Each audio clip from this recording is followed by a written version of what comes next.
দেশের জ্বালানি পরিস্থিতি নিয়ে বিভ্রান্তিকর তথ্য না ছড়ানোর আহ্বান জানিয়েছেন প্রধানমন্ত্রী তারেক রহমান। সচিবালয়ে প্রধানমন্ত্রীর সভাপতিত্বে জ্বালানি পরিস্থিতি মোকাবিলায় বিশেষ সভার পর সরকারের 1 মাস পূর্তি উপলক্ষে আয়োজিত সংবাদ সম্মেলনে এই কথা বলেন প্রধানমন্ত্রীর পলিসি ও স্ট্র্যাটেজি উপদেষ্টা ডক্টর জাহিদুর রহমান। সংবাদ সম্মেলনে তথ্য ও সম্প্রচার মন্ত্রী জহিরউদ্দিন স্বপন বলেন, দেশে এই মুহূর্তে জ্বালানির সংকট নেই। তিনি বলেন, জ্বালানির দাম বাড়ানোর পরিকল্পনা সরকারের নেই। এস এম আরিফের রিপোর্ট। প্রধানমন্ত্রী তারেক রহমানের সভাপতিত্বে সচিবালয়ে জ্বালানি পরিস্থিতি মোকাবিলায় করণীয় শীর্ষক বিশেষ সভা অনুষ্ঠিত হয়েছে। সভায় প্রধানমন্ত্রীর নির্দেশনায় বিদ্যুৎ ও জ্বালানি খাতে অবিলম্বে নিয়ন্ত্রণ ব্যবস্থা, মজুদ তেলের যথাযথ ব্যবহার, জ্বালানি সরবরাহে স্বচ্ছতা এবং বাজার নিয়ন্ত্রণ নিশ্চিত করার বিষয়ে গুরুত্বারোপ করা হয়। পাশাপাশি স্থানীয় প্রশাসন ও শিল্পক্ষেত্রের সঙ্গে সমন্বয় করে জ্বালানি সংকট মোকাবিলার কৌশল নির্ধারণ করার নির্দেশ দেওয়া হয়।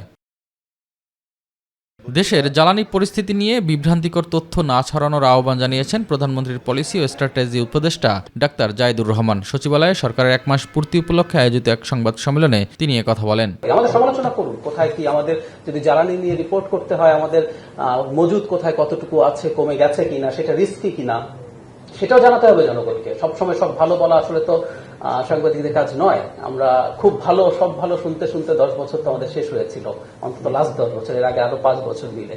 সো আমরা এটা চাই যে আমাদেরকে একদম গঠনমূলক ভাবে আমাদের ভুল ত্রুটি ধরিয়ে দেবেন, গঠনমূলক সমালোচনা করবেন। আর যেটা দিয়ে শুরু করেছিলাম, সামাজিক মাধ্যমে আসলে আমরা কি কি করতে হবে না হবে, আমরা সম্ভবত আপনাদের সাথে আবার এগুলো নিয়ে মত বিনিময় করতে চাইবো এবং আপনারা আমাদেরকে অবশ্যই আপনাদের মতামত দিয়ে সমৃদ্ধ করবেন। এদিকে তথ্য সম্প্রচার মন্ত্রী জহিরউদ্দিন স্বপন বলেছেন, দেশে এই মুহূর্তে জ্বালানির সংকট নেই, তাই জ্বালানির মূল্য বাড়ানোর কোনো পরিকল্পনা সরকারের নেই।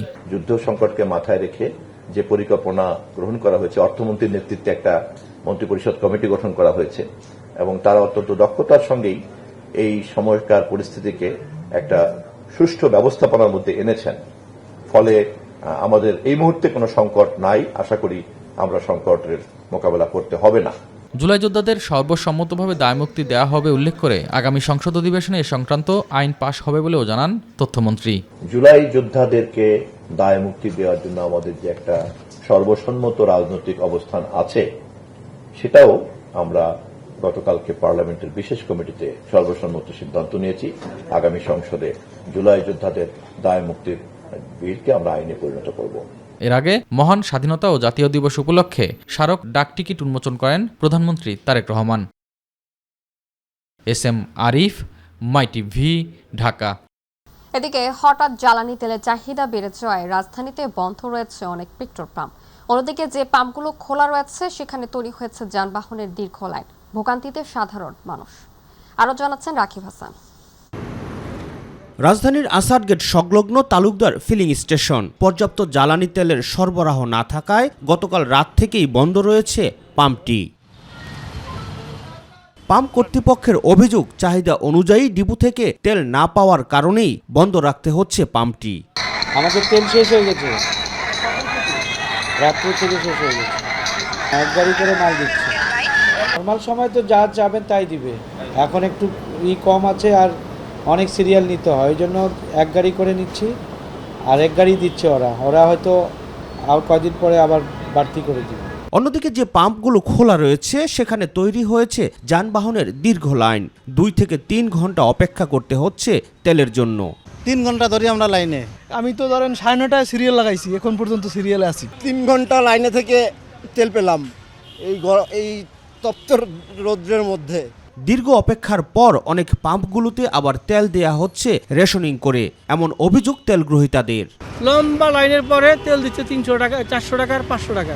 বাংলাদেশে ঢাকা শহরে যদি সবগুলো পাম্প খোলা থাকে তাহলে এতটা কষ্টটা হইতো না। অনেক সমস্যা হইতেছে, তেল জায়গায় জায়গায় পাম্পে ঘুরে ঘুরে পাওয়া যায় না। তবে এমন অভিযোগ অস্বীকার করে গ্রাহকদের চাহিদা অনুযায়ী জ্বালানি তেল সরবরাহ করা হচ্ছে বলে জানান পাম্প কর্তৃপক্ষ। আমরা তেল যতটুকু পাচ্ছি ততটুকুই আমরা দিয়ে দিচ্ছি। আগে রেশনিং সিস্টেম ছিল, এখন যে যা চাচ্ছে আমরা ঈদের পর থেকেই দিয়ে দিচ্ছি মানুষ। এদিকে যানবাহনের পাশাপাশি অফিস, আদালত, এমনকি বাসাবাড়ির জেনারেটরের জন্য ড্রামে করে পাম্প থেকে তেল সংগ্রহের জন্য অপেক্ষা করতে দেখা যায় অনেককেই। আমরা অপেক্ষা আছি, কিন্তু এখনো দেয় নাই। এটা আমার অফিসিয়াল কাজের জন্য ব্যাংক চলে, আমার ইমার্জেন্সি তেল লাগবে, তো আমি এখানে আসছি, আমার স্যার আসতেছে, কোনো ব্যবস্থা হয় কিনা সেটার জন্য আমরা চেষ্টা করতেছি। রাকিব হাসান, মাই টিভি, ঢাকা। জাতীয় সংসদে বিশেষ কমিটির দ্বিতীয় সভা অনুষ্ঠিত হচ্ছে আজ। এর আগে প্রথম বৈঠকে জুলাই গণঅভ্যুত্থানে সংশ্লিষ্ট দায় মুক্তি সহ গুরুত্বপূর্ণ 40টি অধ্যাদেশ উত্থাপন করা হয়। দর্শক, এই মুহূর্তে সংসদ ভবনে আছেন সহকর্মী মাহবুব সৈকত, যুক্ত হচ্ছে তার সাথে। মাহবুব, জাতীয় সংসদের বিশেষ কমিটির দ্বিতীয় সভাগুলোর এজেন্ডাগুলো কি কি, এই বিষয়ে আমাদেরকে জানাবেন। জাতীয় সংসদের যে আজকে বিশেষ কমিটির সভা, তার এজেন্ডা কিন্তু ইতিমধ্যেই আপনার মাধ্যমে দর্শক কিন্তু জেনে গিয়েছে। তা হচ্ছে যে 133টি অন্তর্বর্তী সরকারের সময় যে অধ্যাদেশ জারি করা হয়েছিল, সেই অধ্যাদেশগুলো আসলে যাচাই বাছাই করছে এই কমিটি, এবং যাচাই বাছাইয়ের পরে সেটি নিয়ে পুঙ্খানু পর্যালোচনার পরে জাতীয় সংসদের যে অধিবেশন হবে, সেই অধিবেশনে এই অধ্যাদেশগুলো নিয়ে আলোচনা হবে। মূলত সিদ্ধান্ত গ্রহণ হবে হচ্ছে জাতীয় সংসদে।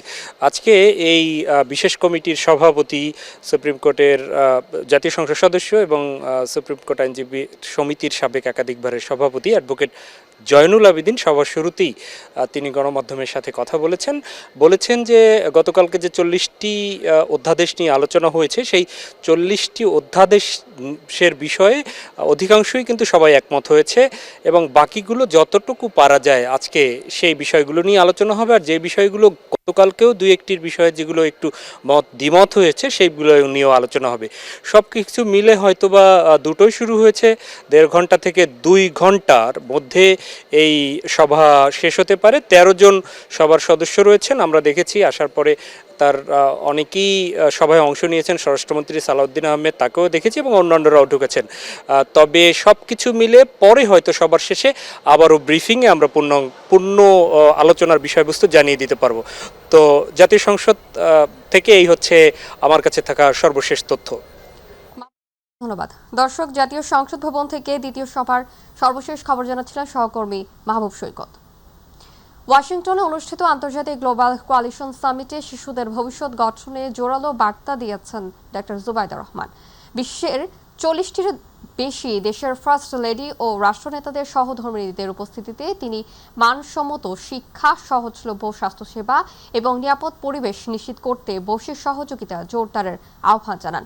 যুক্তরাষ্ট্রের ফার্স্ট লেডি মেলানিয়া ট্রাম্পের আমন্ত্রণে আয়োজন করা হয় এই সম্মেলন।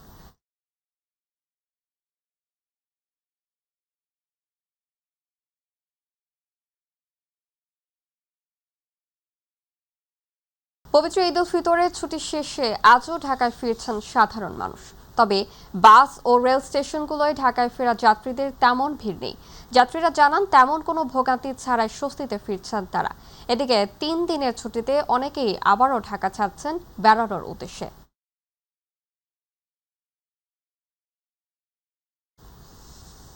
ভয়াল 25শে মার্চ আজ জাতীয় গণহত্যা দিবস। বাঙালি জাতির জীবনে 1971 সালের এই দিনে এক বিভীষিকাময় রাত নেমে এসেছিল। 1971 সালের এই দিনের কালরাতে পাকিস্তানি দখলদার বাহিনী অপারেশন সার্চলাইট অভিযানের নামে নিরস্ত্র ও ঘুমন্ত মুক্তিকামী দেশবাসীর ওপর নির্বিচারে হত্যাযজ্ঞ চালায়। মধ্যরাতে রাজারবাগ পুলিশ লাইন্সের তৎকালীন ইপিআরের অসংখ্য সদস্য ঢাকা বিশ্ববিদ্যালয় সহ দেশের বিভিন্ন স্থানে ছাত্র, শিক্ষক, বুদ্ধিজীবী, শ্রমিক, অগণিত নিরাপদ মানুষ নির্মম গণহত্যার শিকার হন। এই ঘৃণ্যতম 25শে মার্চকে গণহত্যা দিবস হিসেবে পালন করছে বাংলাদেশ। গণহত্যা দিবস উপলক্ষে বাণী দিয়েছেন রাষ্ট্রপতি মোহাম্মদ শাহাবুদ্দিন ও প্রধানমন্ত্রী তারেক রহমান। আগামীকাল 26শে মার্চ মহান স্বাধীনতা দিবস। দিবসটিকে ঘিরে জাতীয় স্মৃতিসৌধকে ধুয়ে মুছে পরিষ্কার পরিচ্ছন্ন সহ ফুলে ফুলে সুসজ্জিত করছে গণপূর্ত বিভাগ। প্রশাসনের পক্ষ থেকে নেওয়া হয়েছে কঠোর নিরাপত্তা ব্যবস্থা। দিবসটির প্রথম প্রহরে রাষ্ট্রপতি ও প্রধানমন্ত্রীর শ্রদ্ধা নিবেদনের পর উন্মুক্ত হবে সর্বসাধারণের জন্য।